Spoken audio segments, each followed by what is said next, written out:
I have walked away from women I loved with all my heart, and women I missed for months, but I never fucking told them, and I never texted them, and I just fucking was a man about it.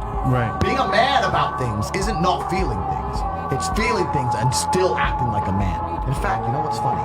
One of them bitches, after 2.5 years, messaged me on Instagram yesterday. And I read her message and left it on read.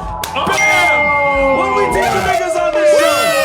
People always say to me all the time, Tate, how do you have such a good physique when all you do is drink? Well, firstly, not all I do is drink. Secondly, I built it when I was young, training like an animal, and it's easy to maintain. Thirdly, I'm on absolutely no testosterone replacement. I'm 36. My testosterone levels at the absolute upper echelon to the limit. No pills, nothing. No protein shakes, nothing. I'm building my own supplement line now, which is the only one I'm going to start taking. And I eat a bunch of meat. 80% of my calories comes from meat. And people say, oh, I have meat too. A hamburger meal is not meat. That's a little bit of meat, a bunch of bread, and a bunch of french fries. No. 3 steaks. 3 steaks. No rice. Done.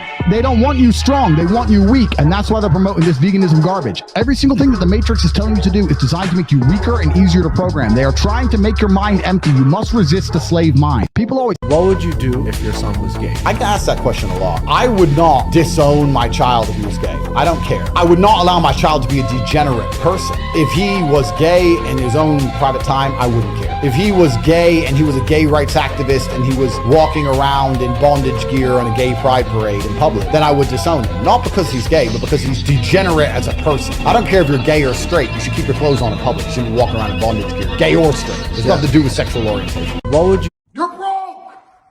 You're fucking poor! You're broke! I don't believe in things that take away power from me. And when I say this, depressed people are like, no, depression's real, it's ruined my life, it's taken everything from me. I said, you sound like it's a promotional team. It's their god. You're worshiping it. There's 2 wolves. One's chained up in the dark, one's chained up in the light. Which one lives? Yeah, absolutely. The one in the light. The one you feed. Interesting. Instead of talking about your problems, talk about your goals, talk about your dreams. Focus on something that is not negative. What's your favorite story from jail? Do you have a jail story? Oh, I can't tell you my favorite jail story. I can't tell it here, but it's hilarious. In 6 months from now, I will tell you the coolest jail story. Why were you and Tristan together? Because they bugged our cell. So when me and Tristan were separate and then we ended up getting put in the same cell, me and Tristan instantly knew. I was like, hello. He's like, oh, hi, how are you? I was like, good, good. And I was like... So then we started talking about Ricky Tan, the crime boss from Hong Kong, and how Carter and Lee are the only ones who can stop him. And what we were doing is describing the plot of Rush Hour 2. We're describing Rush Hour... They're in the case files. Ricky Tan, Carter, Lee, Hong Kong. Talk about Rush Hour 2. What's your favorite? Hey, did you get your cars back? No, I didn't. They took my McLaren 765, and they didn't know I had 4. So there's another McLaren 765. They took my GT4 RS, and they didn't know I had 2. So there's another GT4 RS. They took my 812 competition, my Ferrari. They didn't know I have 3. Sorry, 2 I have, 1 they have. 3. Honest thing to do. There's nothing else to do. Hanging with your boys and talking shit and laughing is always going to be the peak human experience. It doesn't matter if I have $100 million or I have $10. I'll be still sitting with Tristan laughing. Hanging with your boy. Who is this guy? He's gotta be G of the week. If you had 24 hours with me, what would we do? Right, listen up, woman. First, you clean the floors. After that, you go to my private...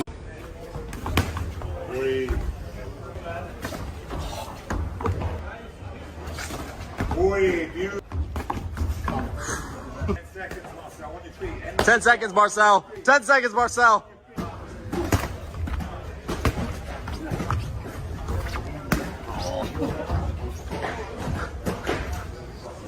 I don't know how else to say this to you people at home. These are the last years of freedom. We're gonna have electric cars, which will be zone controlled, which will turn off if you go into the wrong zone. We're gonna have money, which they control completely and absolutely, CBDCs, which they can freeze at any moment, or only allow you to spend it on certain things. This is the beginning of the absolute end. We're entering complete tyranny and slavery. Nobody seems to give a shit. And you're all just sitting there going, yeah, but I don't have time. I'm just gonna play video games. Like, you're just walking into slavery.